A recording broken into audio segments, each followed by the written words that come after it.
Jai Guru. A quick disclaimer from the Nispruyo Kriayok team.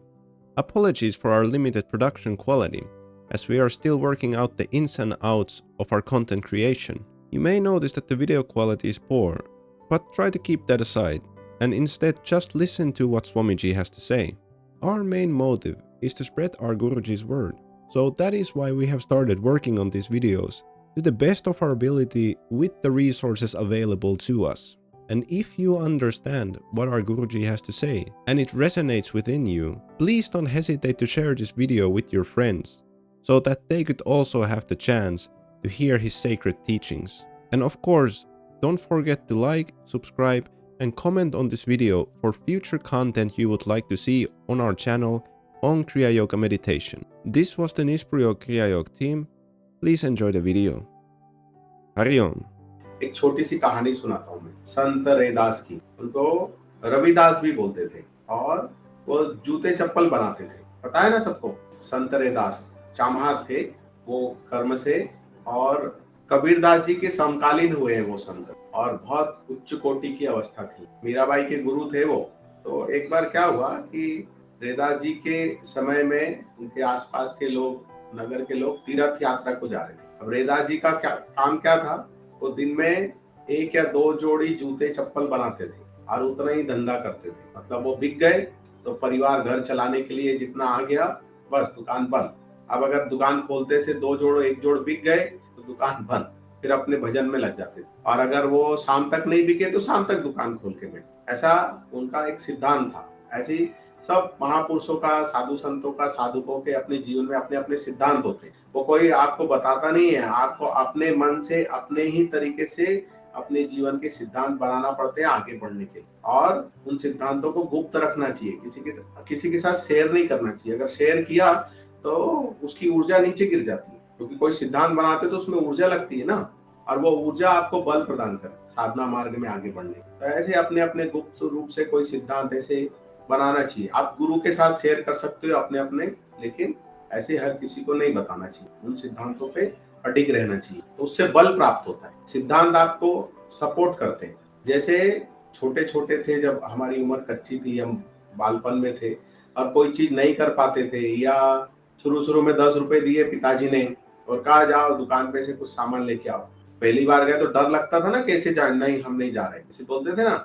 या कोई काम बोलते थे, जाओ बाहर जाके ये करके लाओ, नहीं हम जा, डर लग रहा है। तो फिर मम्मी या पिताजी क्या बोलते थे, अरे तू जाना, मैं खड़ा हूं ना, मैं हूं ना, मैं देख रहा हूं ना। पहली बार रोड क्रॉस करना सीखा कि नहीं सीखा? भाई कभी तो अकेले क्रॉस किया था ना। पहली बार परचून की दुकान से सामान खरीद के लाए ना आप, कभी तो लाए होगे ना पहली बार वो जीवन में। तब क्या चीज काम की? डर था ना मन में। तो किसी ने क्या कहा, जिनके संरक्षण में हम थे, वो क्या बोलते थे, अरे मैं खड़ा देख रहा हूँ, या मैं मम्मी बोलती थी मैं खड़ी देख रही हूँ, तू लेके आना, चिंता क्यों कर रहा, मैं हूं ना। ये मैं हूं ना शब्द कितना बड़ा सपोर्ट है। ये जो मैं हूं ना आदमी से बड़े बड़े काम करवा ले। और आप किसी की शरण में चले जाओ और वो खाली इतना सा प्यार से कह दे कि बेटा चिंता मत कर, मैं हूं ना, बस फिर देखो जैसे आपने हिमालय चढ़ लिया। ये पहाड़ रूपी जिंदगी कैसे निकल गई पता ही नहीं चलता। लेकिन उसके लिए हमको क्या चाहिए? जैसे हम अपनी माँ पे भरोसा रखते थे ना, पिताजी पे, वो भरोसा कहाँ खो गया? दुनिया के छल कपट और चकाचौंध में वो भरोसा कहाँ खो गया? हमको अपना वो भरोसा वापस लाना है, वो ट्रस्ट। क्योंकि माँ नहीं आई थी दुकान पे, पिताजी नहीं आए थे रोड क्रॉस कराने, बस खाली कहा था उन्होंने कि तू चिंता क्यों कर रहा, मैं हूं ना, तू जा देख के जाना, बस मैं हूं। तो और ऊंची दीवार पे खड़ा किया और कहा कूद, डर लग रहा था, पिताजी ने ऐसा किया, ऐसे किया ना, और हम कूदे और उन्होंने हमको झेला। वो क्या था? भरोसा, विश्वास। इसलिए बार बार जो कहते हैं ना कि जीवन में सब कुछ करना, किसी के प्रति जो निष्ठा है ना, उस निष्ठा को कभी नहीं बिगाड़ना। बड़े से बड़ा अपराध कर दो आप, सब क्षमा योग्य है, लेकिन किसी में कोई निष्ठा है, श्रद्धा है, उसको कभी नहीं तोड़ना। उस अपराध की कोई क्षमा नहीं है। तो जब साधना मार्ग में उतरते हैं ना, तो किसी के दोष नहीं देखे जाते, धीरे धीरे दोष देखना बंद कर दो, क्योंकि ये हमारा कर्म फिर हमको लौट करके आता है। फिर हमारा विश्वास श्रद्धा जब बनने लगती है तो वही कर्म लौट के आता है। फिर हमने लोगों की श्रद्धा विश्वास को डिगाया, फिर हमारी श्रद्धा विश्वास को लोग डिगाने लगे। माया का तो खेल ऐसे ही कि माँ अगर वैश्या भी है तो बच्चे के लिए तो माँ ही है ना, उसने 9 महीने पेट में रखा, उसको पाल पोस के बड़ा किया, है ना। तो जिसकी जिसमें निष्ठा है, श्रद्धा है, वो वहां से पा जाएगा। जैसे एकलव्य पा गया, एकलव्य ने पाया ना, उसकी निष्ठा से पाया।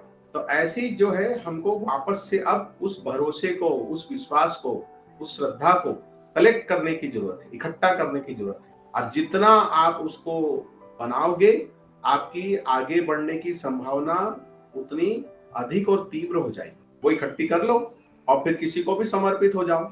जड़ चेतन कहीं भी, सब जगह परमात्मा है। वो विश्वास और वो निष्ठा और वो श्रद्धा से समर्पण, वो खंबे में से प्रकट हुए कि नहीं नरसिंह भगवान, कहा ना जड़ चेतन कहीं भी समर्पित हो जाओ, विश्वास नहीं डिगा। तो हमारी बीच में ये बात हो गई, संत रैदास की बात चल रही थी कि जो है वहां के लोगों ने तय किया, उनके आसपास के लोगों ने, कि तीर्थ यात्रा को जाएंगे, तीर्थ धाम को जाएंगे। तो संत रैदास के पास गए। अब उसको समझना ध्यान से मैं क्या कह रहा हूं। तो संत रैदास ने कहा कि अब मैं इतना धनवान तो नहीं हूं, क्योंकि अब तीर्थ यात्रा करने जाएंगे तो फिर पैसा भी चाहिए। तो संत रैदास ने कहा कि मेरे लिए आप आना तो संभव नहीं है, लेकिन आप लोग चाहे तो मेरा एक छोटा सा काम कर सकते हैं। बोले क्या? तो उनके पास जो है एक तुम्बी पड़ी थी, तुम्बी। उसका जो शेप होता है ना, एक दो बाउल को, एक बड़ा बाउल और एक ऊपर छोटा बाउल, ऐसा जोड़ दो, ऐसा लौकी जैसे ही होता है। और फिर वो सूख के कड़क हो जाता है ऊपर का छिलका, जब पूरा पक जाता है तब उसको ले आते हैं जंगल से, और उसको एक साइड से काट के उसको पूरा बीज बीज सब पूरा निकाल देते हैं। तो वो एक बर्तन का काम करता है। तो उनके पास जो तुम्बी थी, उन्होंने वो उठाई और वो उनको दे दी, और उनको कहा कि आप जहां जहां भी जाओगे, तो मैं तो दर्शन नहीं कर सकता हूँ, मैं तो तीर्थ नहीं कर सकता हूँ, तो कृपा करके आप ये तुम्बी को जो है दर्शन करा देना, जहां भी स्नान करोगे इसको स्नान करा। बोले बस इतनी सी बात। किसी ने ले ली उनसे तुम्बी, रख ली। अब पूरी मंडली जहां जहां भी जाए, गंगा स्नान को जाए, काशी गए, बनारस जहां गंगा स्नान किया, फिर आगे यात्रा आगे आगे बढ़ते गई, जैसे जैसे जहां जहां भी गए, तो जो पवित्र नदियां थी, जो पवित्र धाम थे, तो वहां उन्होंने स्नान किया। वो तुम्बी याद आ गया, तो तुम्बी को उन्होंने उस जल में डुबकी लगाई। बोले हम 3 डुबकी लगा रहे हैं, 5 डुबकी लगा रहे हैं, उसको तुम्बी को 11-11 डुबकी लगा रहे हैं कि चलो 2 और ज्यादा लगा देते हैं। रैदास जी ने बोला है, तो पहले के लोग बड़े ईमानदार होते थे, कोई ऐसे पैसे दिए कि चढ़ा देना प्रसाद मेरी तरफ से, तो चढ़ा देते, क्योंकि वो सारा भाव का खेल है। भाव ही खत्म हो गया तो कहां से मन में शांति? भाव ही चला गया है, भाव चला गया तो विश्वास भी चला गया। अब वो वापस समेटने की जरूरत है, उसको समेटो तो देखो जीवन में आनंद हो जाए। तो उन्होंने वो तुम्बी को स्नान कराया, 2-2 4-4 बार ज्यादा कराया।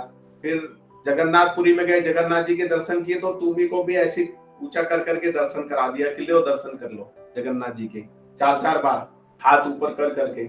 ऐसे सब जगह किया उन लोगों ने। उस समय की बात में वो वापस लौट करके आए, तो उन्होंने रैदास जी को वो तुम्बी वापस दी। कहा कि महाराज, हमने आपने जैसा कहा था हमने उससे ज्यादा किया, बड़ी कृपा आपकी कि इसको स्नान कराया, इसने सारे तीर्थ किए आपके साथ में। तो मेरा तो उतना भाग्य नहीं, पर तुम्बी के इतनी भाग्यशाली। तो उन्होंने जैसी उनको तुम्बी दी, उन्होंने तुम्बी रखी, और वो जिससे वो चमड़ा काटते हैं ना, उसको रापी बोलते हैं, लोहे की बनी होती है वो रापी। उसने वो तुम्बी पे रैदास जी ने ऐसी दे मारी, मतलब उसको फोड़ दिया, टुकड़े टुकड़े कर दिए। तो उसमें से 1-2 लोगों को अच्छा नहीं लगा, उनको लगा हमने इतना संभाल संभाल के रखा और देखो हमने ला के दी और इन्होंने तोड़ दी। तो उसके टुकड़े किए और टुकड़े करके सबको एक एक टुकड़ा दे दिया, सबके हाथ में, सबके हाथ में दिया, और कहा कि महाराज, आपने इस तुम्बी को दर्शन कराए, तीर्थ कराए, इस गंगा स्नान कराया, सब जगह पवित्र नदियों में स्नान कराया, तो ये अब तो मीठी हो गई होगी, जरा चख के बताओ। उसको कड़ू तुम्बी बोलते हैं, क्योंकि योग्य नहीं होती है, उसका कमंडल बनाते हैं, उसके अलग अलग चीजों में उपयोग किया जाता है। तो अब तो ये मीठी हो गई होगी। सब लोग आश्चर्य, थोड़ा अजीब सी निगाहों से ऐसे देखते हैं, और उन्होंने कहा चख के बताओ। तो सबने चखा। बोले महाराज, ये तो कड़वी है, इतना तीर्थ किया, सब किया, अब इसका क्या मतलब है? इसका ये मतलब है कि तीर्थ धाम नहीं जाना चाहिए, तीर्थ नहीं करना चाहिए। देखो, व्यक्तिगत रूप से कोई बात समझाए ना तो कैसे भी बोला जा सकता है, पर सार्वजनिक रूप से जब बात कही जाती है ना, तो शब्दों को बड़ा संभाल संभाल के बोलना पड़ता है, तोल मोल के, क्योंकि जिसकी जैसी मति होती है, बुद्धि होती है, वो वैसे ही उसका अर्थ लगा लेता है कि हाँ, इसका मतलब ये हुआ कि किसी ने भी तीर्थ करने नहीं जाना चाहिए। इसका ये मतलब नहीं हुआ। इसका मतलब ये हुआ कि अगर आप में निष्ठा नहीं है, विश्वास नहीं है, श्रद्धा नहीं है, मन अगर आपका प्रभु के प्रेम से भरा हुआ नहीं है, आपका हृदय परमात्मा के प्रेम से भरा हुआ नहीं है, मन में छल कपट ही है, वासनाएं भरी हुए, संसार का लाग लपेट ही अंदर भरा हुआ है, तो आप कितना भी तीरथ कर लो, आपके हाल कैसे रहने वाले हैं?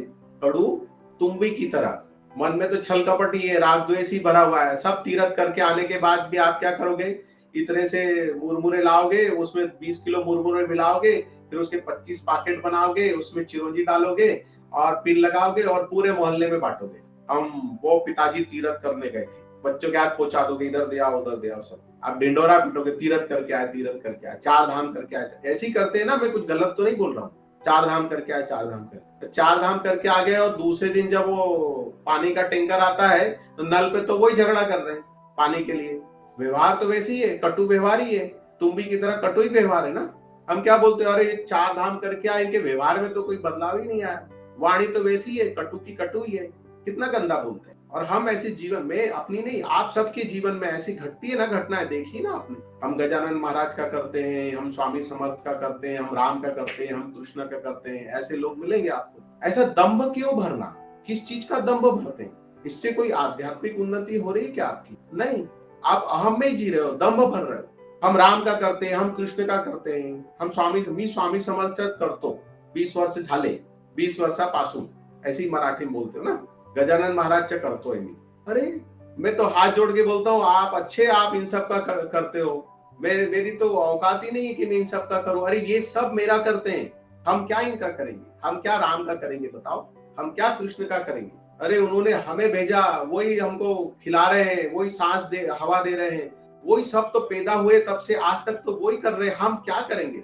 ये जो दंभ भरते हैं, तो ऐसे इस भाव से अगर आप मन में छल कपट रख करके, और आप कहीं भी कोई भी चार धाम कर लो, कुछ भी कर लो, आपको अपने आप में तोलने की जरूरत। तब वहां से वो वाक्य आया है, मन चंगा तो कठोती में गंगा। कठोती, वो जो संत रैदास के पास एक कठोती, एक पात्र था कठोती, जिसमें वो रापी को डुबाते थे और उससे चमड़ा काटते थे। तो वो ऐसा वैसा जल नहीं था, वो सिद्ध जल था। वही मीराबाई के ऊपर छीट दिया, रंग दे चुनरिया ऐसी रंगना कि रंग ना ही छूटे, धोबिया धोए चाहे पूरी उमरिया। वो था वो जल। वो पीपा की कहानी सुनाई थी लास्ट टाइम आपको मैंने, राजा पीपा की। वो जल इतना दिव्य था, वो जिस पे छिटक दे, पीने के लिए दे दे, उसको ब्रह्म ज्ञान हो जाए। तब वो वाक्य मन चंगा तो कठोती में गंगा। ऐसा नहीं है कि आप उसको कहीं भी दुरुपयोग करोगे उस शब्द का अपने स्वार्थ के लिए। बिना नहाए धोए खाना खाने बैठ गए, है ना, आलसी आ रही है, और फिर क्या बोल रहे हैं, मन चंगा तो कठोती में गंगा। क्या है ये? किसको धोखा दे रहे हैं? क्या ऐसा बोलने से आपका मन चंगा हो गया क्या? नहीं, आपको ही पता है मन कितना चंगा है या नहीं। तपना पड़ता है, घिसना पड़ता है, मिटना कोई नहीं मिटाता, खुद से मिटना पड़ता है। कोई मिटाएगा तो पीड़ा बढ़ेगी, खुद से मिटोगे तो आनंद आएगा। आप राजी हो जाओगे ना मिटने के लिए तो आनंद आएगा। तो दूसरा मिटाएगा तो क्या होगा? बीज नष्ट हो जाएगा, उगेगा ही नहीं। आप कितनी भी कोशिश कर लो, मिटा मिटा के बीज उगेगा क्या? नहीं, बीज को स्वयं तय करना पड़ता है, उसको मिटना है कि नहीं मिटना है। वो तय कर ले, वो राजी हो जाए मिटने के लिए, और जो मिटने के लिए राजी है उगाएगा उसके। ऐसे परमात्मा निकलेगा कि सारा जगत देखेगा, बस तुम ही नहीं देख पाओगे। जब उगता है तो वो बीज फटता है ना बीच में से, दो ऐसे पड़ले रहते हैं बीज के, बस उतना से ही देख पाता है, कुछ तो भी जीवन में घट रहा है। और फिर जब थोड़ा और बढ़ने को होता है तो बीज के वो भी झड़ जाते हैं, बस सब प्रभुमय हो जाता है। आप परमात्मा हो जाओगे और पूरा जगत देखेगा, उग गया इतना बड़ा पेड़, बस बीज को नहीं पता है, तुमको नहीं पता चले, क्योंकि तुम तो मिट ही जाओगे ना। तुम मिटने के लिए राजी हो गए, तो मिटने के लिए राजी हो गए तब कृपा काम करती। इसलिए कहते हैं ना भाई, कृपा के बिना तो कुछ नहीं होता है, और कृपा हो, कृपा लायक बनने के लिए तो कुछ करना पड़ेगा ना, उसके लिए है राजी होना। और कृपा चाहिए और राजी नहीं है तो जबरदस्ती थोड़ी ना कोई डालने वाला। ऐसा होता तो कृष्ण दुर्योधन को कब का उसका मन परिवर्तन कर देते ना। तो जो राजी है उसी पर कृपा होगी। राजी होने के लिए क्या है, जो गुरु साधन भजन देते हैं उस साधन भजन को खूब मन लगाकर, दिल लगा करके, खूब डिवोशन के साथ कर, और बार बार मन को इधर उधर मत भटकाओ। ये साधना बढ़ी कि वो साधना बढ़ी, ये संत बढ़े कि वो संत बढ़े, ये भगवान बढ़े कि वो भगवान बढ़े, है ना। ये मन ये चालाक है, ये आपको इसको बार बार खींच के लाना पड़ता। लेकिन अगर आपने अपनी निष्ठा को समेट लिया है, अपने विश्वास को, भरोसे को समेट लिया है, तो कभी भी साधना का, पूजा पाठ का, आध्यात्मिक होने का दंभ नहीं भरना चाहिए, है ना। और गुप्त रूप से करना चाहिए, सहज और सरल होकर के। कैसे? जैसे जब हम छोटे छोटे थे और कभी कोई गलती हो जाती थी तो हमारी पिटाई हो जाती थी ना। पिटाई होने के बाद क्या होता है, सबसे पहले रोने ही आता है ना। पिटाई पिटाई होती तो क्या होता है, रोने ही आता है ना। तो हम रो रहे होते हैं कमरे में और इतने में कोई पहचान वाला आ जाए दरवाजे पे, अंकल आंटी कोई आ जाए और फिर दरवाजा खोले घर वाले और फिर हम अंदर के कमरे में फिर आवाज देते हैं कि अरे चुन्नू इधर आओ, अंकल आए, मुन्नू इधर आओ, अंकल आए, नमस्ते करो। तो हम अंदर से ही क्या बोलते थे, आ रहा हूँ या आ रही हूँ 2 मिनट। और क्या करते थे, फटाफट मुंह धोते थे और ऐसे आंसू ऐसे पोंछ लेते थे, है ना। पूरे ऐसे आंसू आंसू पोंछ के और फिर आके बाहर आके कैसे बोलते थे, नमस्ते अंकल नमस्ते। याद है कि नहीं याद है, मतलब। और फिर कोई ज्यादा ही समझदार रहा तो आंखें देख के समझ जाता था कि तू अंदर रो रहा था क्या, रो रही थी, कुछ तो हुआ है, क्या हुआ है। आंख देख के पकड़ लिया ना, नहीं पकड़ा तो अच्छी बात है। तो ऐसे साधक ने होना चाहिए, थोड़ा भी किसी को ना समझे कि तुम साधना करते हो। पर अगर कोई ब्रह्म ज्ञानी है, ब्रह्मनिष्ठ है या कोई पहुंचा हुआ है, वो तुम्हारी आंखें देख करके पकड़ लेगा कि तुम कुछ करते हो। फिर तुम भगवे पीले कपड़े पहनने की जरूरत नहीं है। तुम जीन्स पैंट पहन के गए ना और गए किसी संत के सामने, वो तुमको देखेगा ना, देख के पहचान लेगा कि तुम साधक हो। तुमको मुंह से बोलने की जरूरत नहीं है कि मैं स्वामी समर्थ का करता हूँ कि गजानन महाराज का करता हूँ, तो मैं इतने साल से हनुमान जी का किया, मैंने राम का किया। ये सब बोलने की जरूरत नहीं है, कुछ भी नहीं। वो आंखों से ही देख के पहचान लेगा कि हाँ, इससे अच्छा उदाहरण कुछ होगा क्या, समझो इसको। और गुरुजी तो यहाँ तक कहते थे, साधना ऐसी हो पति को पता न चले कि पत्नी साधना करती है, और पत्नी को पता न चले कि पति कब साधना कर रही, पति कब साधना होगी, इतनी गुप्त रूप से। कोई माला नहीं, कोई तिलक नहीं, कुछ नहीं, बाहर कुछ है ही नहीं, कोई चिन्ह ही नहीं। अब जब समय आएगा तो हरी केरी तो पत्तों में छुप जाती है, जब आम बन जाता है, पक जाता है, पीला हो जाता है, तो दूर से ही समझ में आ जाता है कि ये फल लगा। जब पकेगा तो जगत अपने आप जान जाएगा। तुमको क्या चिल्ला चिल्ला के बोलने की जरूरत है, मैं भी भक्त हूँ, मैं भी भक्त हूँ मैं भी साधना करता हूँ, है ना। मैं की माया कितनी विचित्र है ना, अच्छे को ठग लेती है, बड़े बड़े साधु संतों को ठग लेती है। तो हम और तुम तो एकदम साधारण गृहस्थी लोग हैं, बच के रहो। जो मैंपन की जो सोच है ना, उससे बच के रहो। मैं कुछ जानता हूँ, मैं कुछ करता हूँ, बस समर्पण, मिट जाओ, जो दिया है वो करो गुप्त रूप से। अच्छा ये बताओ, आप लोगों ने कभी भगवान से बात की है? अरे कभी बात की है भगवान से? अच्छा बताओ, जब छोटे छोटे थे तो लड़कियां जो है वो पुतरा पुतरिया के साथ खेलती थी। पुतरा पुतरिया बोलते हैं वो गुड्डे गुड़िया, है ना। और लड़के खेलते थे कार और वो हवाई जहाज, है ना। तो उनको देखा वो कैसे बात करते खिलौनों से। वो कभी ऐसे सोचते हैं क्या कि बड़े देख के हंसेंगे, क्या सोचेंगे। वो ऐसा कार चलाता है, ये गई, ये गया, एक्सीडेंट हो गया, ये गई पानी में, ये गई हवा में। वो गुड्डे गुड़ियों के साथ खेलती, आज मैं तुझे सफेद साड़ी पहनाने वाली हूँ, आज तेरे लिए घाघरा सिला है, उसका नाम रख देते, करते ना, बात करते कि नहीं करते। वो सहज मन होता है, सरल मन होता है।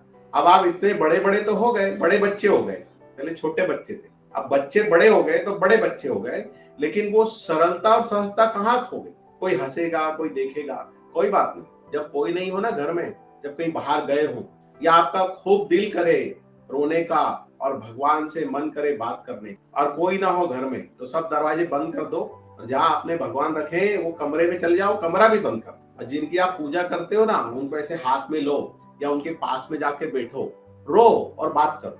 किसी बाबा के पास जाने की जरूरत नहीं है, किसी को पत्रिका दिखाने की जरूरत नहीं है, किसी को फोन लगा के उपाय पूछने की जरूरत नहीं है, कोई शांति करवाने की जरूरत नहीं है, कोई पूजा पाठ करवाने की जरूरत नहीं है। तुम एक बार ऐसा करके तो देखो, क्या करना है, कमरा बंद कर लो, आपका पूजा घर है ना, जब कोई ना हो जाओ, अपने जिनकी रोज पूजा करते हो ना, उन्हीं भगवान के पास जाओ, उनको हाथ में लो, उनके पास बैठो। बाकी तो सब करते हो, पानी से नहला, खूब चंदन घिस आधा घंटा, तिलक लगा, फूल चिपका 1-1 घंटा।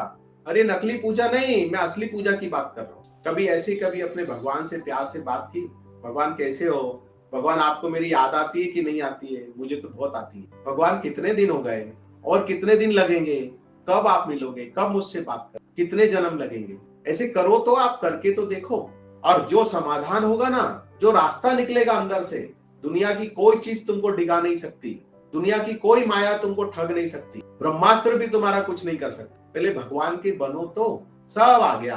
बड़े बड़े शास्त्र पोथी पुराण पढ़ना आ गया, पारायण करना आ गया, पूजा करना आ गया, सब सीख लिया हमने अपने बड़े बुजुर्गों से। भगवान के बनना ही नहीं सीखा हमने, बन के तो देखो, भगवान है ऐसा खाली मानते हैं क्या? अरे वही तो चला रहा है, सांसें चला रहा है, जीवन चला रहा है, पूरे ब्रह्मांड को चला रहा है।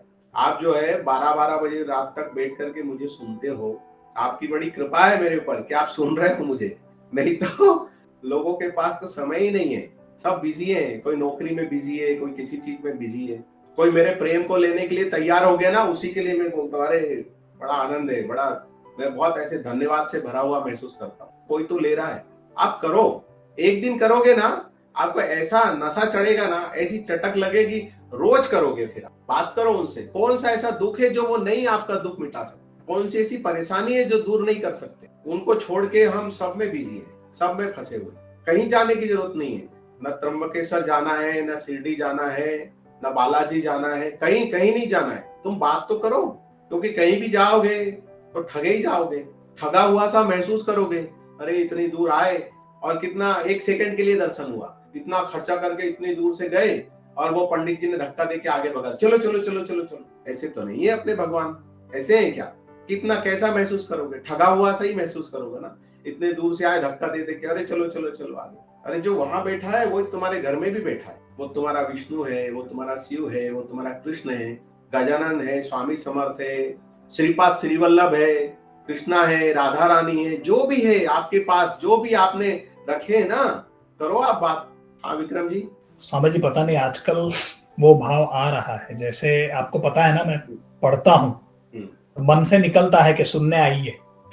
तो आप जो देखते हो ना, मैं ऐसे बार बार करता हूँ, प्रणाम प्रणाम करता हूँ, अरे वो मैं आपको प्रणाम नहीं करता हूँ, मैं आपके भाव को प्रणाम करता हूँ। भाव में ही भगवान है, वो जो भगवान दिख रहे हैं ना, मुझे दिखते हैं ऐसे, तो मैं ऐसे ऐसे करता हूँ, अरे वाह आज भगवान आ गए सुनने के लिए, भगवान सुन रहे हैं, ये भाव को प्रणाम है। कितने लोग ऐसे हैं जिनको रात में अपने गुरुजी की आवाज सुनाई देती है? बताओ, गुरुजी बात कर रहे हैं, आवाज दे रहे हैं।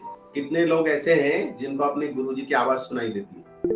वो अपर्णा नहीं आई है, वो कल आई थी जगदीश के आने के पहले, बेंगलोर से है ना अपर्णा। वो बोली कि गुरुजी आपकी आवाज धीरे से मेरे कान में आती है और हरिओम बोलती है, मैं बात करती हूँ आपसे। स्वामी जी आप, या आपकी आवाज है? तो आप बोलते हाँ मेरी आवाज है, मैं ही हूँ, अलग अलग तरीके से। ठीक है, मैंने ऐसे प्रणाम किया और मैंने बोला ये गुरुजी की आवाज नहीं है, ये भगवान जी की आवाज है, कंठी की कसम। जिन जिनको, और हाँ ठीक है, जिनको छुपाना है वो छुपा लो, तो जो बता रहे हैं कि जिनको जिनको सुनाई देती है वो गुरु की आवाज नहीं है, वो गुरु की आवाज में भगवान ही आपसे बात कर, आपको जगाएंगे। 2 बज गए, 2:30 बज गए, उठाएंगे, उठ जाओ साधना करो। 3 बज गए, उठ जाओ साधना करो, हरिओम नाम लेके पुकारेंगे, बैठ जाओ, ध्यान में बैठ जाओ, साधना करो। ये कोई भूत प्रेत नहीं है, ये कोई सिद्धि चमत्कार नहीं है, अरे आपकी साधना है, आपकी भक्ति है, आपका डिवोशन है। मोटी मोटी बात समझ में आ गई, आगे और डीप में बताऊंगा मैं बाद में। पहले इतना समझ लो कि होता है अलग अलग तरीके, और भी कई तरह के एक्सपीरियंस होते हैं। ये एक छोटा सा एक उदाहरण दिया है कि जब आप साधना में लगते हो, लंबा समय हो जाता है, तो फिर ऐसा ऐसा घटता है, अंदर आवाज सुनाई देगी, या आप जो मंत्र कर रहे हो ना, उस मंत्र को अंदर आपका गुरु बैठ करके चेंट कर रहा है। आप राम राम जप रहे हो, राम राम राम राम राम, और फिर समझ में आएगा कि अंदर कोई बैठ के राम राम राम। आप बोलोगे ऐसा कैसे हो सकता है, मेरा भ्रम है क्या?